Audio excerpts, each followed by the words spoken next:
Subscribe YouTube channel official iNews dan nyalakan loncengnya.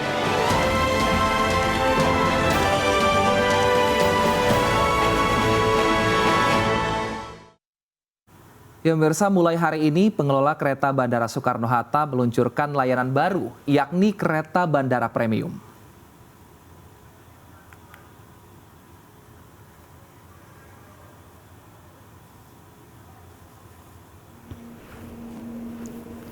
PT Railing selaku pengelola kereta Bandara Soekarno-Hatta akan memberikan harga tiket khusus, yakni Rp30.000 dari sebelumnya Rp70.000.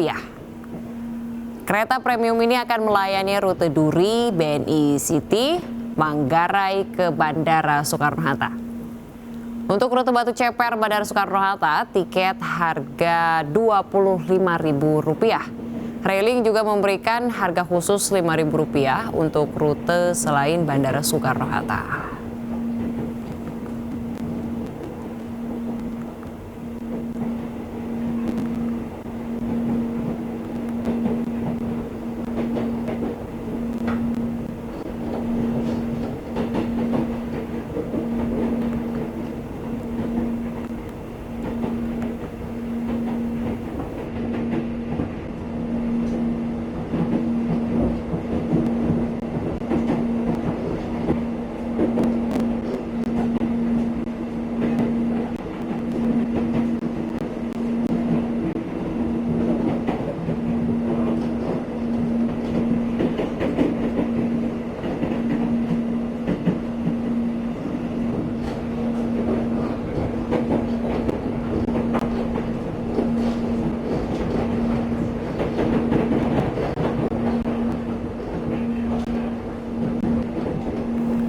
Dan pemirsa, untuk mengetahui suasana dan informasi terkini terkait peluncuran kereta api bandara premium, kami sudah terhubung dengan Nadia Raisa yang berada di dalam kereta bandara.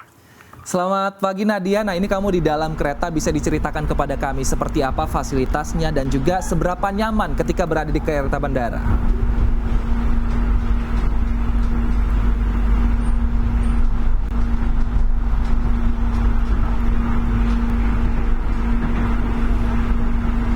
Salsa dan juga Wilson, saat ini saya berada di dalam KAI Bandara Premium yang mana berbeda dengan KAI Bandara Eksekutif yang sebelumnya telah beroperasi.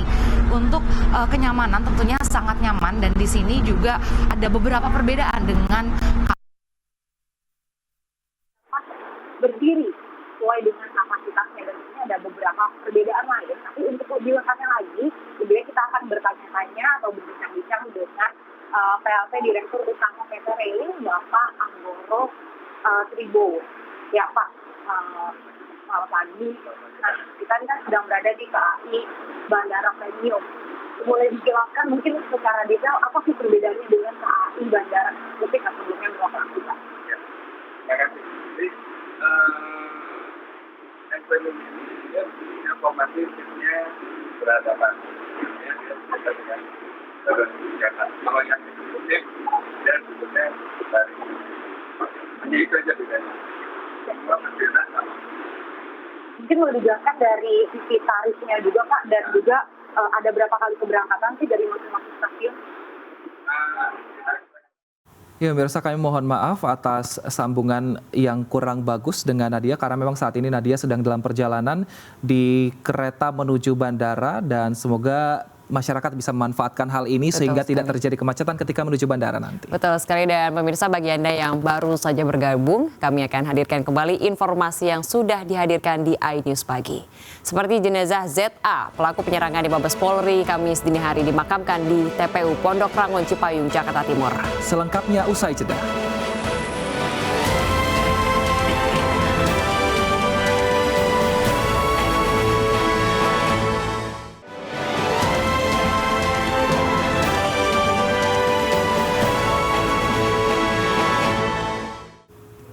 Terima kasih masih bersama kami di iNews Pagi. Pemirsa, jenazah ZA, pelaku penyerangan di Mabes Polri Kamis dini hari dimakamkan di TPU Pondok Rangon Cipayung, Jakarta Timur. Kedua orang tua dan dua kakak pelaku ikut menghadiri prosesi pemakaman.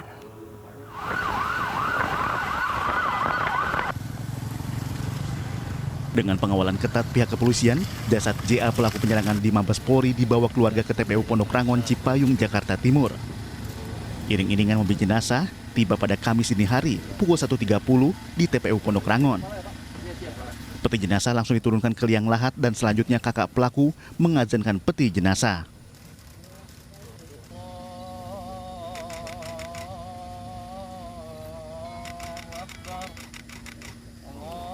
Setelah selesai diazankan, petugas pemakaman langsung mengubur jasad pelaku.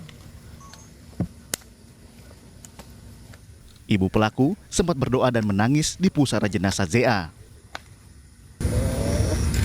Kamu anak yang baik, tapi kamu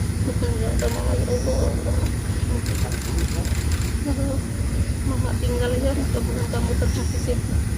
Allah memanggil kamu yang terbaik untukmu ya Allah. Semoga ada hikmahnya semua ini. Amin amin ya Allah ya Rabbi. Usai dikebumikan, pihak keluarga tidak memasang papan nisan di makam gadis 25 tahun ini. Dari Jakarta, Rio Manik, iNews melaporkan. Sebelumnya, jasad ZA pelaku penyerangan di Mabes Polri diautopsi pihak Rumah Sakit Polri Sukanto. Pihak rumah sakit menyatakan kematian ZA akibat luka tembak di jantung.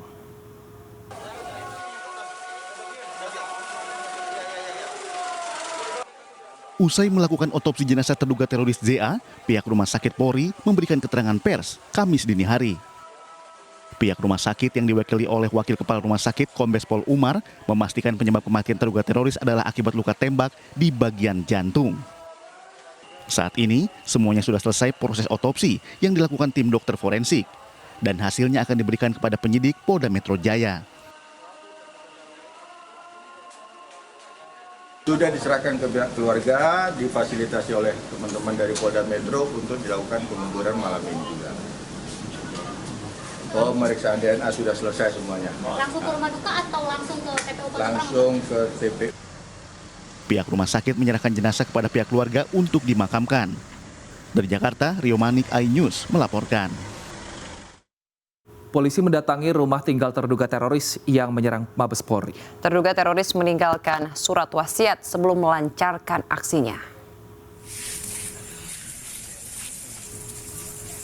Petugas kepolisian Rabu malam kemarin mendatangi rumah terduga teroris berinisial ZA di Jalan Lapangan Tembak, Gang Takwa, Ciracas, Jakarta Timur. Rumah telah dibentangi garis polisi dan polisi juga telah meminta keterangan dari keluarga terduga. Saat menggeledah rumahnya di Ciracas, Jakarta Timur, ditemukan surat wasiat. Surat wasiat ditemukan kakak terduga dan diberikan kepada petugas polisi.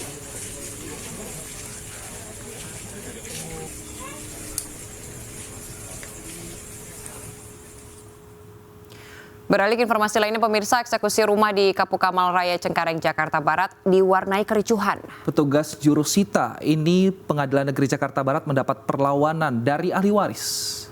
Bacakan dulu, saya nggak mau dengar. Semua sudah di... Mana buktinya? Buktinya mana? Petugas jurusita Pengadilan Negeri Jakarta Barat yang akan mengeksekusi rumah di Kapuk Kamal Raya Cengkareng diadang warga yang mengaku ahli waris. Ada dia ini hak dia. Dia datang ke sini, Pak. Coba datang ke sini.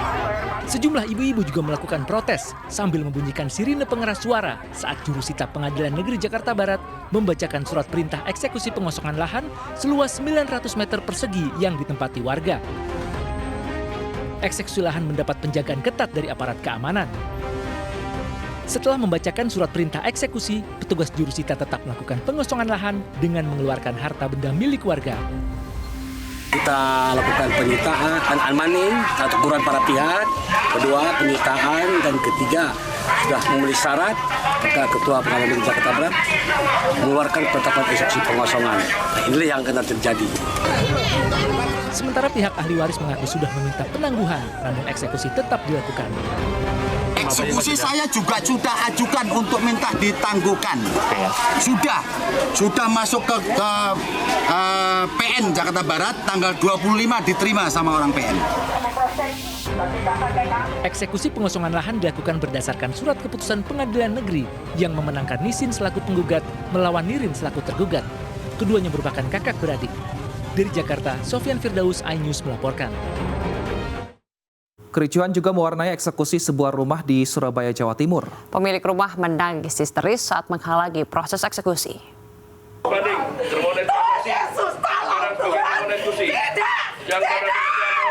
Susan, pemilik rumah meminta jurusita menghentikan eksekusi rumah yang sudah lama ditempatinya.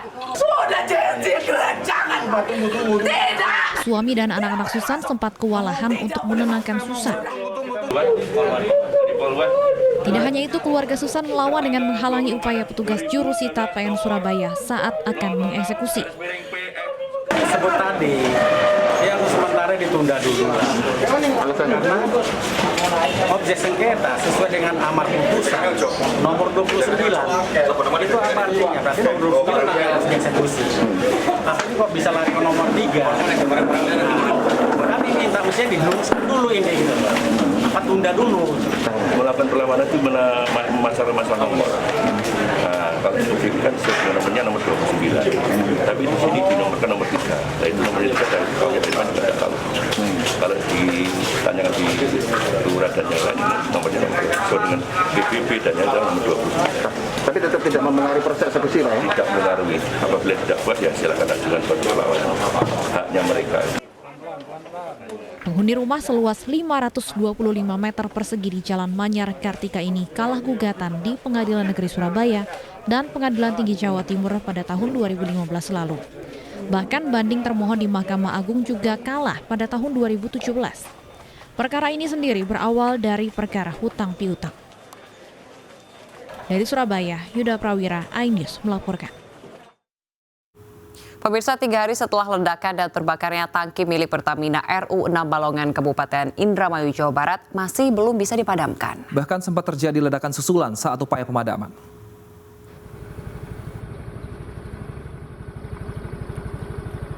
Tiga hari setelah ledakan dan terbakarnya 4 tangki milik Pertamina RU 6 Balongan Indramayu, kepulan asap tebal masih membumbung tinggi. Hingga kini, petugas pemadam gabungan terus berupaya memadamkan kobaran api dan kepulan asap tebal. Sementara pagi tadi, ledakan susulan kembali terjadi. Warga Desa Majakerta dan Desa Balongan Kabupaten Indramayu pun panik keluar rumah. Ledakan terjadi setelah petugas memadamkan api menggunakan cairan kimia berupa foam. Untuk mengamankan lokasi, petugas pengamanan berjaga di radius 400 dan 600 meter dari lokasi kobaran api di tangki Pertamina RU 6 Balongan. Pertamina sudah mengevakuasi untuk menyemprot air itu, ternyata membesar lagi. Sempat ada letupan 1 kali lagi. Sempat panik ke warga tadi? Ya, sempat panik lagi bagi warga Sukaurip, Blok Kunir, Blok situ sudah panik lagi, mau keluar lagi, katanya diperingatin, tenang katanya. Jadi mungkin ini. Sementara warga yang tinggal di sekitar lokasi kebakaran mengungsi.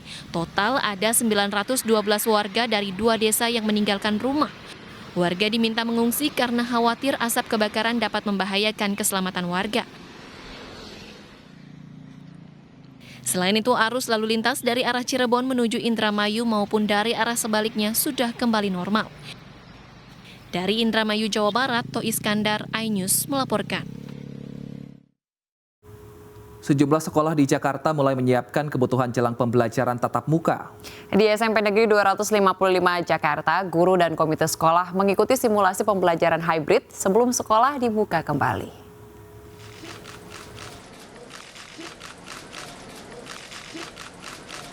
Guru dan komite sekolah SMP Negeri 255 Duren Sawit, Jakarta Timur menjalani simulasi pembelajaran tatap muka. Mencuci tangan dan pemeriksaan suhu tubuh menjadi protokol kesehatan yang harus dipatuhi siswa dan guru saat sekolah nanti. Jumlah siswa di tiap kelas saat pembelajaran tatap muka juga akan dibatasi. Sekolah mengatur posisi tempat duduk siswa dengan jarak tertentu. Pemberian materi pelajaran oleh guru selain tatap muka juga menggunakan metode virtual. Atau antara online dan offline ini seperti apa sih, Pak? Iya, jadi yang namanya pembelajaran dengan kondisi kayak gini itu harus ada kombinasi online dan offline. Jadi ketika misalnya dihadirkan anak-anak itu kan yang offline ya. Nanti juga yang lain ya harus ada offline-nya dari rumah sehingga anak-anak ini persepsinya dan pengetahuannya bisa sama gitu. Kira-kira untuk menyamakan seperti ini. Simulasi sistem pembelajaran hybrid yang menggabungkan tatap muka dan virtual ini untuk menjawab keinginan orang tua dan siswa yang tidak semuanya setuju dibukanya sekolah saat pandemi COVID-19. Jadi dengan adanya simulasi hari ini, besok atau lusa kami akan briefing guru-guru apa langkah-langkah yang harus dilakukan dan persiapan apa. Kemudian juga kami akan koordinasi dengan orang tua yang lain, bagaimana beliau mengizinkan atau tidak anaknya yang bisa ke sekolah. Kemudian kami juga akan koordinasi dengan kurikulum, di mana kurikulum yang akan mengatur jadwal. Sistem pembelajaran hybrid dengan metode online membutuhkan kualitas jaringan internet yang baik. Selain itu, sekolah juga harus memenuhi syarat pembelajaran tatap muka yang sudah diputuskan untuk menghindari munculnya klaster baru COVID-19. Dari Jakarta, Rio Manik, iNews melaporkan. Nah, ini baik sekali ada simulasi sebelum melakukan tatap muka secara real nanti di tahun ajaran baru. Nah, tapi mungkin Jakarta bisa belajar dari beberapa daerah di Jawa Tengah, di mana beberapa daerah Jawa Tengah ini sekolahnya jika mau masuk menggunakan Genos, jadi akan lebih aman kepada orang tua, siswa dan juga guru. Tapi setidaknya dengan serangkaian persiapan dan juga harapan-harapan agar tetap aman ke sekolah, tentu saja kita juga sadar nih bahwa udah banyak yang kangen ke sekolah. Betul. Jadi semoga sekali. segala persiapan bisa segera memfasilitasi rasa kangen ini untuk bertemu kawan-kawan dan kembali belajar di sekolah bertemu dengan gurunya. Betul sekali. Dan pemirsa, informasi tadi sekaligus mengakhiri jumpa kita dalam iNews Pagi. Saya Salsabila Syaira. Dan saya Wilson Purba pamit undur diri. Kami mengucapkan terima kasih atas kebersamaan Anda. Selamat beraktivitas dan sampai jumpa.